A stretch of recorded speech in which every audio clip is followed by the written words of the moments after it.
तुझे प्यार करना नहीं आता, मुझे प्यार के सिवा कुछ नहीं आता। दुनिया में जीने के दो ही तरीके, एक तुझे नहीं आता, एक मुझे नहीं आता। नरगिस बनने में कितना टाइम लगा? मुझे लगता है वो नाम कुछ भी नहीं है। नाम जो अब मैं बनाना चाहती हूँ ना, वो नाम होगा। आप वक्त के साथ साथ इतना सीख जाते हैं, कुछ चीज़ें आपको अपनी जो प्रीवियस आप कर चुके होते हैं, आपको लगता है कि ये बहुत बड़ी गलतियाँ थी हमारी। कहा जाता था कि नूरजहां के बाद अगर कोई ब्रेव खातून शोबिज़ इंडस्ट्री में आई है तो वो नरगिस है। दिलेर तो मैं अभी भी हूँ, ये मैं आपको अभी भी है। तो मेरी पहली शर्त ये थी कि भाई शोबिज़ के साथ मैं शादी नहीं कर सकूँ। नहीं कर सकूंगा, बिल्कुल। तो वो मेरी पहली शर्त ही ये थी कि भाई इसको आपको छोड़ना पड़ेगा। तो और मैंने तो एक सेकंड नहीं लगाया, पूछ ले। जी। ईद का मौका है तो अपनी लाइफ पार्टनर को क्या डेडिकेट करेंगे? कोई शेर गाना तो आपने सुनाया है। तुम अपनी शर्तों पे खेल खेलो, मैं जैसे चाहूँ लगाऊं बाजी। अगर मैं जीता तो तुम हो मेरी, अगर मैं हारा तो मैं तुम्हारा। इस शर्त पे खेलूंगी पिया प्यार की बाजी, जीतूं तो तुझे पाऊं, हारूं तो पिया तेरी। वाह जी वाह। नई बात डिजिटल की वीडियोस देखने के लिए हमारा चैनल सब्सक्राइब करें और बेल आइकन पर क्लिक करना मत भूलिएगा। बिस्मिल्लाहिर्रहमानिर्रहीम, अस्सलाम वालेकुम। मैं हूं मरवान सर चौधरी और प्रोग्राम का आगाज करने से पहले एक शेर से आगाज करूंगी कि अपना ज़माना आप बनाते हैं अहले दिल, अपना ज़माना आप बनाते हैं अहले दिल, हम वो नहीं जिन्हें ज़माना बना गया। आपकी मुलाकात करवा रहे हैं अदाकारा नरगिस से और उनके शौहर हैं माजिद बशीर, जो कि इंस्पेक्टर हैं। पंजाब पुलिस के लिए बहुत ज़्यादा खिदमात हैं इनकी। नरगिस को कौन नहीं जानता, सभी के दिलों की धड़कन है और आज हमारे साथ मौजूद हैं। इन्हें दोनों को ईद मुबारक कहते हैं। कैसी हैं आप? जी अस्सलाम वालेकुम। वालेकुम सलाम। खैर मुबारक। देखने वालों को भी ईद सबको ईद मुबारक। खैर मुबारक। सबके लिए बहुत सी खुशियाँ लेकर आए। ईद किस तरह से आगाज़ हुआ, क्या क्या करती रही आप? ईद आती है तो पहले तो माह रमज़ान की माशाल्लाह इतनी अच्छी तैयारी होती है खूबसूरती से, और आपको पता है बरकतों वाला महीना होता है और दुआ में आप सब हम सब शामिल होते हैं इसमें, और अल्लाह पाक हम सब को बरकतें रखे हमेशा। उसके बाद हमारी ईद की तैयारी हो जाती है सैलून की, और उसमें काफ़ी बिजी रहते हैं। और फिर तैयारी बच्चों के कपड़ों की, इनकी, क्योंकि ये भी एक बच्चा है घर में। बिल्कुल, तो बीवी के लिए शौहर बच्चा ही होता है, तो वो माँ का भी किरदार करना पड़ जाता है। तो वो तैयारी अलग से, और फिर नखरे से वो अलग से।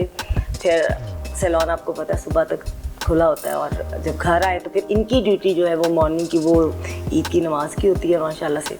वहाँ से आते हैं तो फिर ये फिर अच्छा, कहा जाता है कि जो अच्छी बीवी होती है, जो पिया मन भाती है, उसको इन सारे नखरों से गुजर कर ही ज़िंदगी में आगे बढ़ना पड़ता है। उसको ये नखरे भी झेलने पड़ते हैं, बहुत सी चीज़ें भी, और फिर इस तरह के खूबसूरत मर्द जो है ना वो सामने आते हैं इतनी अच्छी पर्सनालिटी के साथ। हाँ, वो इसी बात में फिर वो ना घर पे बहुत रूप डालते हैं जब इस तरह की बातें करते।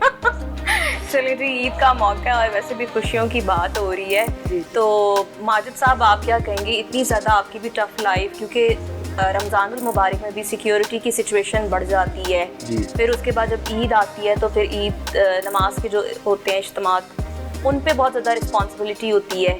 जी, स्केड्यूल जो है ना रमज़ान में भी बहुत टफ हो जाता है। तरावी 5 वक्त की नमाजें, उसके बाद ईद की नमाज के बाद थोड़ा सा रिलैक्स मिलता है। वो भी हम लोगों की टर्न बनती है एक सर्कल के हिसाब से।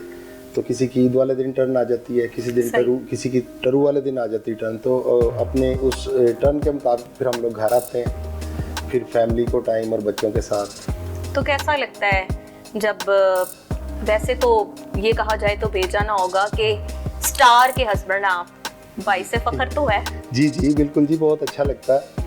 और स्टार से हट के जिस तरह इसकी लाइफ में चेंज आया वो मुझे अल्हम्दुलिल्लाह ज़्यादा पसंद है। ज़बरदस्त। वो भी अपने काम की स्टार है। बिल्कुल, बिलाशुबा हर इंसान जो है वो अपनी शख्सियत में एक बहुत बड़ा इंसान है, और मुझे लगता है कि शायद शोबिज़ में रहकर और तरह का नाम होता है आपका। और जब आप, जैसे मैं एज ए वाइफ कहीं जाती हूँ तो मुझे पता चलता है कि मैं वाकई एक मर्द के साथ आई हूँ, तो इज़्ज़त में ज़रा और ज़्यादा इजाफा होता है। तो बल्कि इज़्ज़त होती ही मर्द से है। बिलाशुबा वो एक आपकी सिक्योरिटी भी होती है। और जब आपके साथ एक मर्द, और ख़ास तौर पे जो आपका जीवन साथी है, वो जब आपके साथ चलता है कंधे से कंधा मिला के, तो ज़िंदगी मज़ीद हसीन हो जाती है। और वैसे भी खुशियों का मौका है, तो माजिद भाई के लिए कुछ शेर होना चाहिए। कि तुझे प्यार करना नहीं आता, मुझे प्यार के सिवा कुछ नहीं आता। दुनिया में जीने के दो ही तरीके, एक तुझे नहीं आता, एक मुझे नहीं आता। और मुझे लगता है कि यहाँ उलट हो गया कुछ के अच्छा, तुझे भी प्यार करना आता है और मुझे भी प्यार करना आता है, इस तरह कर लेते हैं। जबरदस्त। तो दो ही तरीके और दोनों तरीकों से हम जी रहे हैं अल्हम्दुलिल्लाह। बड़ी अच्छी हमारी लाइफ है और मैं अल्लाह ताला का जितना शुक्र अदा करूं उतना कम है।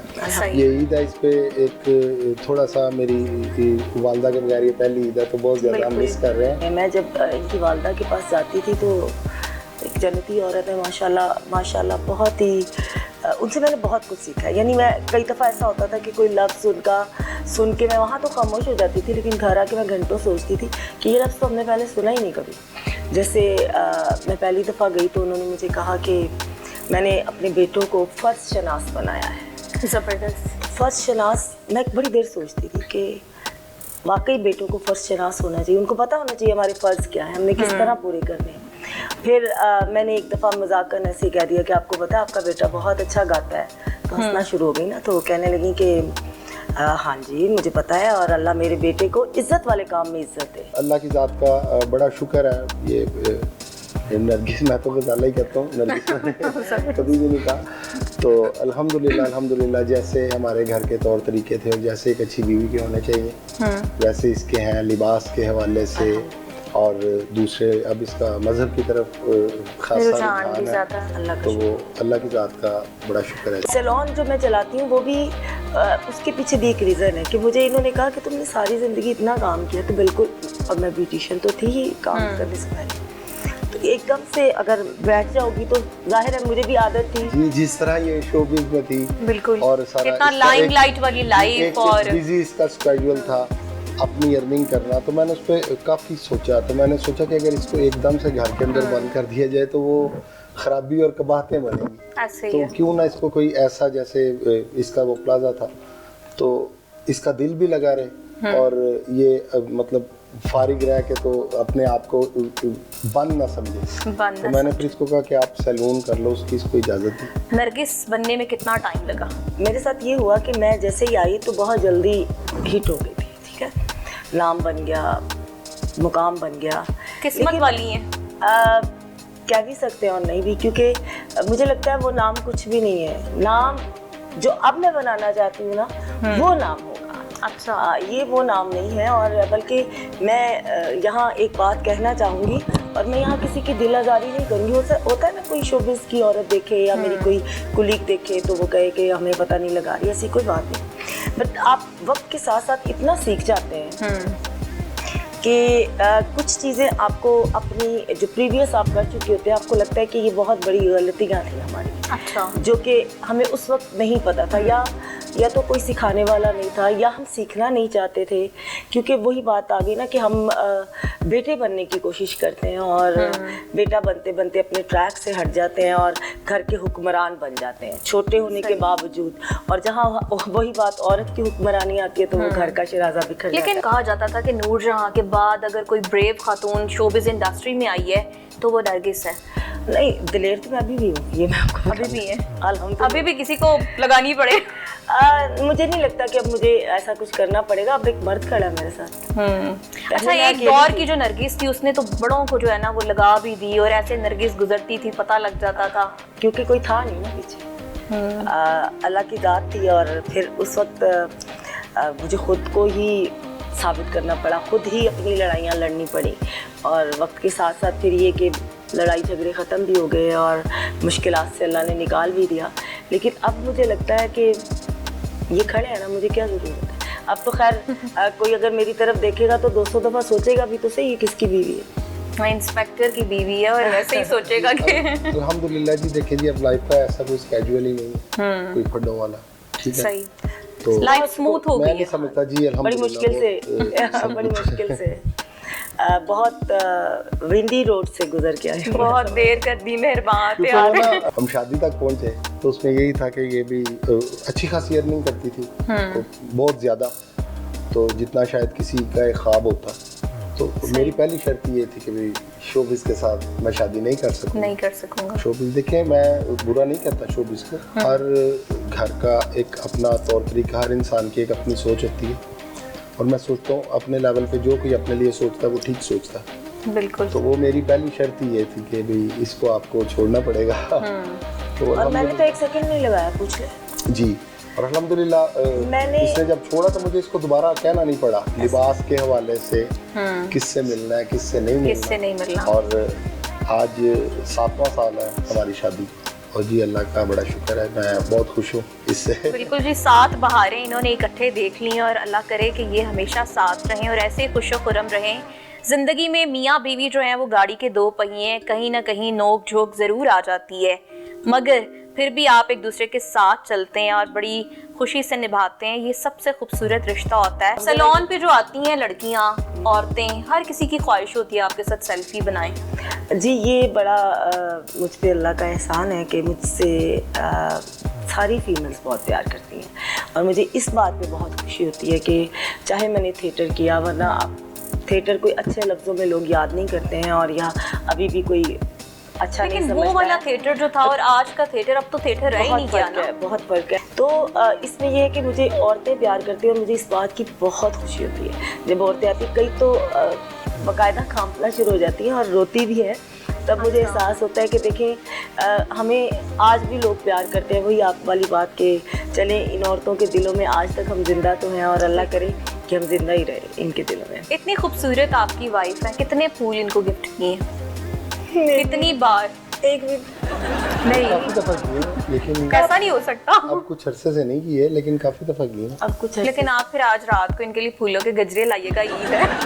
मैं पहले बहुत महंगी जूतियाँ भी पहन लेती थी, अल्लाह माफ़ करे। मैं कोई शो नहीं मारना चाह रही यहाँ पे, मतलब मुझे नहीं आदत, मुझे अच्छा नहीं लगता है। लोग अक्सर शोए मारते हैं कि मेरी ये इतने लाख की जूती, मुझे कोई ज़रूरत नहीं है, सबको पता है, देखने वाले जानते हैं। लेकिन आप तो सब कुछ कर चुकी हुई है ना, इतने लाखों की जूतियां भी पहन ली। लेकिन अब दिल नहीं करता ना। अब मुझे लगता है कि जो लाखों की जूतियाँ हैं वो पैसे ज़ाया हैं, उससे बेहतर है हम किसी को दे दें, किसी के काम आएंगे।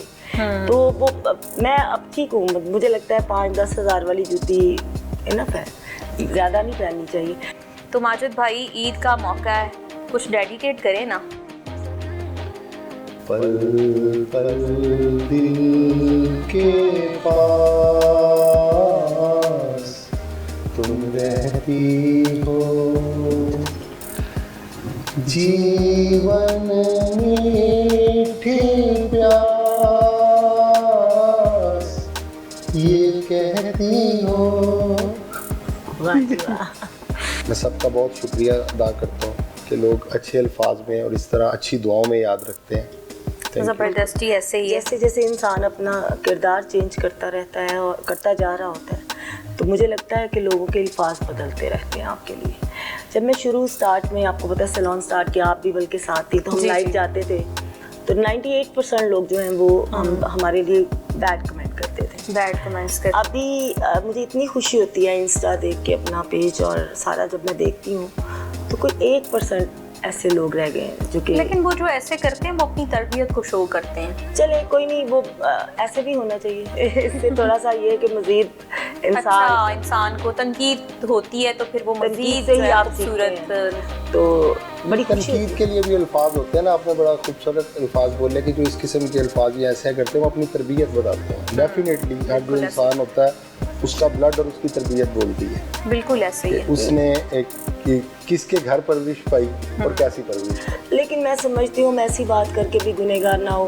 उसकी पता नहीं कितनी नेक माँ होगी बेचारी को, ऐसे ही हम बात कर दें तो ये उसके अपना ही अंदर है, जो उसने बाहर ज़माने से अपना ही सीखा, ज़र्फ है। अपना ज़र्फ है। तो अच्छी माओं को भी ये बच्चे जो हैं वो बातें करवाते हैं इस तरह कहलवा बिल्कुल के। ऐसे ही है। तो बाकी ये कि अल्लाह पाक उनको भी हिदायत दे, मैं तो इतना ही कहूँगी। तो कितनी ईदियाँ बांटी हैं? ईदी तो बहुत बांटनी पड़ती है क्योंकि माशाल्लाह से 46 के करीब तो स्टाफ है माशाल्लाह सैलून पे, तो जाहिर है वो सारे उनको ईदियाँ देनी पड़ती हैं। वो फिर खैर फैमिली से तो मैं अपने मिलती नहीं हूँ, आपको पता ही है। तो इधर ही हैं बच्चे सारे, अब जाना है तो जी अब जाएंगे इधर, बेटियां, भांजे, तो भतीजी, जी सारे इस तरह। और मैं यहाँ पे ये कहना चाहूँगा कि हमारा एक बेटा बेटी कनाडा में है, मासूमा मुर्जा, अच्छा इस ईद पे डेफिनेटली उन्हें भी बहुत मिस कर रहे हैं। हाँ जी, वो आ रहे हैं नेक्स्ट वीक में, आ जाएंगे जी। लेकिन जब एक माँ के साथ बच्चे हों तो वो ईद की खुशी और होती है और उसके खुशी और होती है। ईद है, मीठी ईद है और मीठा भी पड़ा हुआ है, खाना भी खाया जा रहा है। खाना आज नरगिस जी ने खुद बनाया है, मीठा भी बनाया और कुछ कुक्स ने भी हेल्प की है। जी, बिरयानी मैंने खुद बनाई है, मीठा खुद बनाया है। अच्छा, सवैयां माजिद भाई के लिए बनाई है। हाँ जी। तो क्या ये बात ठीक है कि शौहर के क्या कहते हैं दिल तक पहुंचने का एक रास्ता उसके पेट से होके भी गुजरता है? बिल्कुल ऐसा ही है, पेट से दिल तक पहुंचना चाहिए। ईद का मौका है तो अपनी लाइफ पार्टनर को क्या डेडिकेट करेंगे? कोई शेर गाना तो आपने सुनाया है। चलिए शेयर कर देते हैं। तुम अपनी शर्तों पे खेल खेलो, मैं जैसे चाहूं लगाऊं बाजी। अगर मैं जीता तो तुम हो मेरी, अगर मैं हारा तो मैं तुम्हारा। वाह जी वाह। इस शर्त पे खेलूंगी पिया प्यार की बाजी, जीतूं तो तुझे पाऊं, हारूं तो पिया तेरी। वाह जी वाह। वाह जी वाह, जबरदस्त। ईद के मौके पे इतनी खूबसूरत मोहब्बत का इजहार हो रहा है। और वैसे भी ईद तो नाम है दीद का, खुशियां बांटने का, और आज यहाँ पर मोहब्बतें बांटी जा रही हैं, समेटी जा रही हैं। बहुत खुशी की बात है और अल्लाह ताला ऐसी हजारों ईदें हम सबको देखना नसीब करे। प्रोग्राम का वक्त यहाँ पर ख़त्म हो रहा है। हम चाहेंगे कि जो हमारे देखने वाले हैं उनको कुछ आप कहें, कुछ कहना चाहती हैं, कुछ अच्छी बात, क्योंकि बातें तो आपकी सारी बहुत अच्छी हैं और बातें ऐसी हैं कि बातों से खुशबू आए। ऐसा ही है। अच्छा, ये ना पता नहीं मुझे कहना चाहिए या नहीं, लेकिन मैं इसलिए कहूँगी कि ये छोटी छोटी सी एक हमारे लिए एक सवाब का सिलसिला होता है। छोटी छोटी बातें हैं, जैसे हम लोग थैंक यू बोलते हैं और इस तरह हमें चाहिए कि हम जज़ाकल्लाह बोलें, माशाल्लाह, अल्लाह की कोई भी खूबसूरत चीज़ को देखकर सुभान अल्लाह कहें। ये छोटे छोटे से हमें अगर हम लोग इस तरह लफ्ज़ बोलने शुरू हो जाएं, हमारे बच्चों में ऑटोमेटिकली ये चीज़ें, ये आदतें आएंगी और ये सदका जारिया बनेंगी हमारे लिए, और इससे हमें सवाब भी मिलता है और अल्लाह की ज़ात भी राज़ी होती है। तो मुझे आपको खैर मेरी बहुत ही आदत हो गई है जज़ाकल्लाह कहने की, अल्लाह खैर, इस तरह, और ये अपनी ज़िंदगी का मामूल बनाना चाहिए इंसान को। ये लफ्ज़ ज़रूर कहने चाहिए। बिस्मिल्लाह पढ़ने के अलावा कोई भी काम है आप बिस्मिल्लाह पढ़ के शुरू करें और अल्लाह की रहमत शामिल हो जाती है उसमें। और बल्कि मैं एक तर्जुमा ही सुन रही थी कि कोशिश किया करें कि अपनी कोई भी बात जब करते हैं तो इंशाअल्लाह ज़रूर कहें, और अगर आप भूल गए इंशाअल्लाह कहना तो आप दौराने बात, अगर आपको याद आता है तो आप दौराने बात भी कह सकते हैं कि इंशाअल्लाह मैं ऐसा करूँगी। बिल्कुल तो इंशाअल्लाह ताला हम सबकी कोशिश है, और सुनने वालों को भी मैं कहूँगी कि उनकी कोशिश होनी चाहिए कि ये बातें जो है ये अपनी ज़िंदगी का हिस्सा बनाएं, ना कि हम गोरों को, बिल्कुल ना कि हम आजकल का जो ट्रेंड है हम उसको कॉपी करें कि जी थैंक यू और ये और वो। इसमें हम अगर जज़ाकल्लाह कह दें तो वो ज़्यादा बेहतर है। माजिद बशीर साहब, आप क्या कहेंगे? मेरी तो जी दिल से दुआ है कि अल्लाह ताला हमारे वतन को हमेशा आबाद रखे, इसकी तमाम जो मुश्किलात हैं उससे दूर करे, ताकि हमारी जो आने वाली नस्लें हैं वो एक सरसब्ज और रोशन पाकिस्तान के अंदर अपनी आंखें। यहाँ पर प्रोग्राम का वक्त ख़त्म हो गया है। अपनी मेज़बान को दीजिएगा इजाज़त और ईद मनाएं अपनों के संग।